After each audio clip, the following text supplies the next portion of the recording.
அவர் நேராக போய் அந்த பொண்ணோட ஃபைலை பார்க்குறாரு. அந்த ஃபைலில் அந்த பெண்ணத்தோட பேர் பிரியான்னு போட்டிருந்தது. அதை பார்த்த உடனே அவர் அந்த ஃபைலை தூக்கி போட்டுடுறாரு.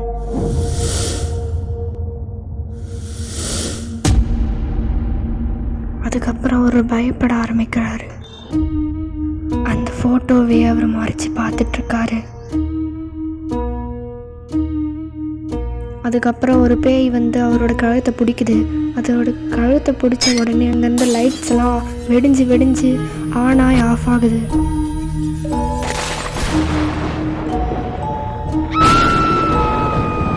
இந்த மாதிரியான மோசமான சில நிமிடங்களுக்கு அப்புறமா அவர் கண்முழிச்சு மெதுவாக பார்க்குறாரு. அங்கே ஒரு வாட்ச்மேன் நின்றுக்கிட்டு இருக்காரு. அவர் என்ன சொல்கிறாருன்னா, அவர் வந்து பார்க்கும்போது அவர் துடிச்சிட்டு இருந்தார். யாரோ அவரை கழுத்தை நெரிக்கிற மாதிரி அவரே நினச்சிக்கிட்டு இருந்த மாதிரி அவர் சொல்கிறாரு. அதுக்கப்புறம் அவர் மயக்க போட்டு கீழே விழுந்தது மாதிரி அவர் சொல்கிறாரு. கொஞ்ச நேரத்துக்கு அப்புறம் வாட்ச்மேன் அங்கேருந்து கிளம்பின்றாரு. அவர் கிளம்பின உடனே அந்த ஃபைல் எடுத்து அவர் பார்க்குறாரு. அந்த ஃபைலில் இந்த லேடி ட்ரெயினில் மோதி கர்ப்பமாக இருக்கும்போது செத்துருக்காங்கன்னு போட்டிருக்கு.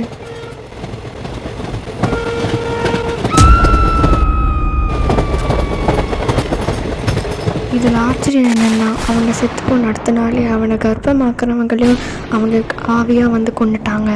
அவங்க உடம்புக்குள்ளே பூந்து அவங்களையும் ட்ரெயின் ட்ராக்கில் நிற்க வச்சு அவங்களையும் கொண்டுட்டாங்க.